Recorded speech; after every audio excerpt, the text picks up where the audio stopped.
विद्रता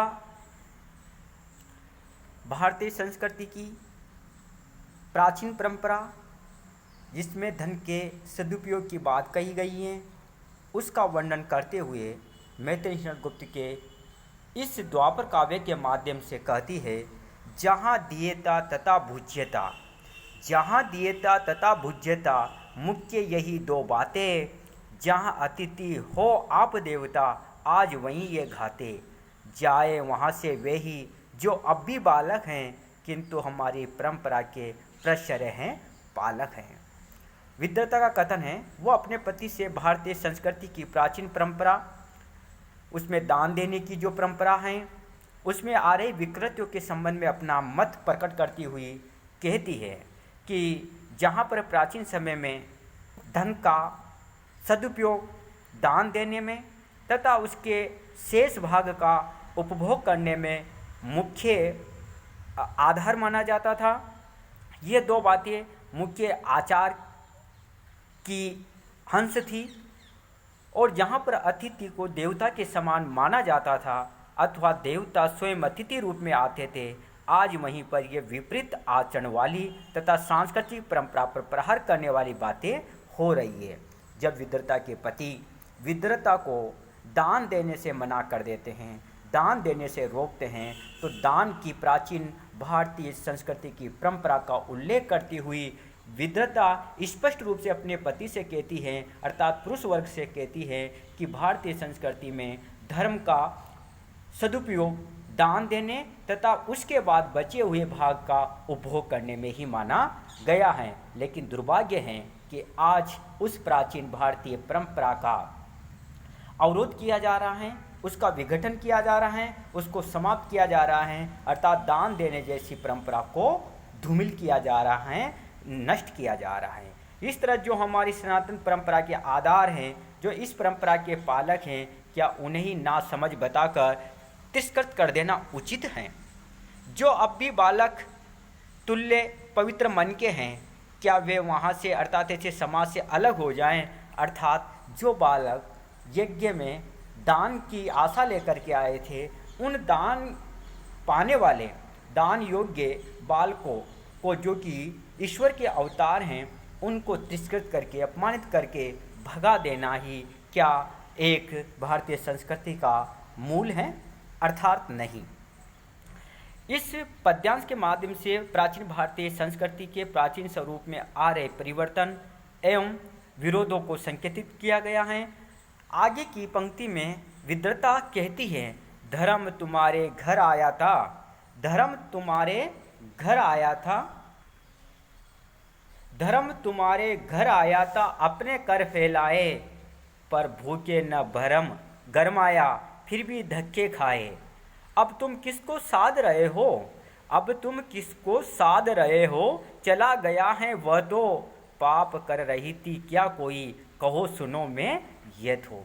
विद्रता जब यज्ञशाला में दान की आशा से आए हुए बालक को अपने पति के द्वारा भगा दिया जाता है, धुतकार दिया जाता है, विद्रता को दान देने से रोका जाता है, तो विद्रता अपने पति पर व्यंग्य कसती हुई कहती है कि धर्म तुम्हारे घर आया था, अपने कर फैलाए, कि उस बालक के रूप में, उन नन्हे नन्हे बालकों के रूप में धर्म स्वयं चल करके अपने हाथ फैला करके आपके घर पे आया था। विद्रता अपने पति पुरुष वर्ग को लक्ष्य कर कहने लगी कि आज धर्म स्वयं अपने हाथ फैलाकर तुम्हारे घर पर आया था, परंतु उस भूखे की जो आस्था सदग्रस्तों के प्रति थी उसका भ्रम ही निकला, क्योंकि उसे यहाँ से तुम्हारे धक्के खाकर जाना पड़ा। उन भूखे बालकों को ग्रस्तों से, सदग्रस्तों से यही आशा थी कि जब भी हम किसी ग्रस्त के दरवाजे पे जाएंगे तो हमारी भूख मिट जाएगी, लेकिन ये उनका केवल मात्र भ्रम था। अब उसके चले जाने के बाद तुम धर्म साधना के नाम पर अथवा धर्माचरण के नाम पर क्या साध रहे हो, अर्थात वह तो अब चला गया है, मैं उसे कुछ देना चाह रही थी, क्या मैं ऐसे करके कुछ पाप कर रही थी? कहो मैं भी तो तुम्हारी शंका भरी बातें सुन सकूं।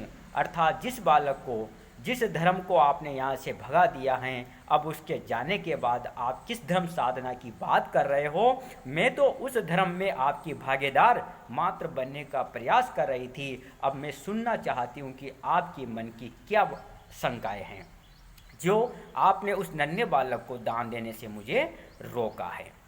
विद्रता आगे कहती है, अधिकारों के दुरुपयोग का कौन कहाँ अधिकारी, कुछ भी स्वतः नहीं रखती क्या अर्धांगिनी तुम्हारी।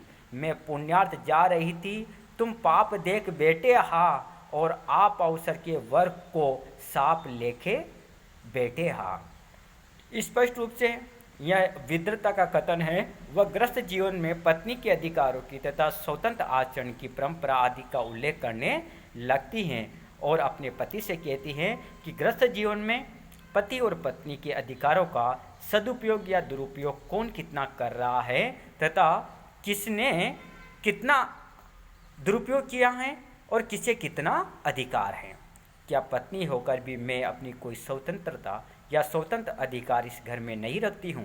मैं तो पुण्य लाभ के लिए जा रही थी, अर्थात दान दे करके उस भूखे बालक की भूख को मिटा करके एक पुण्य इस परिवार के लिए, इस दाम्पत्य जीवन के लिए कमाने के लिए जा रही थी। परंतु तुमने समझा कि ये मेरा स्वेच्छाचार है, ये मेरा अपना कर्तव्य है। आपने मेरे उस धर्माचरण पर जो बाधा उत्पन्न की है, क्या वह उचित है?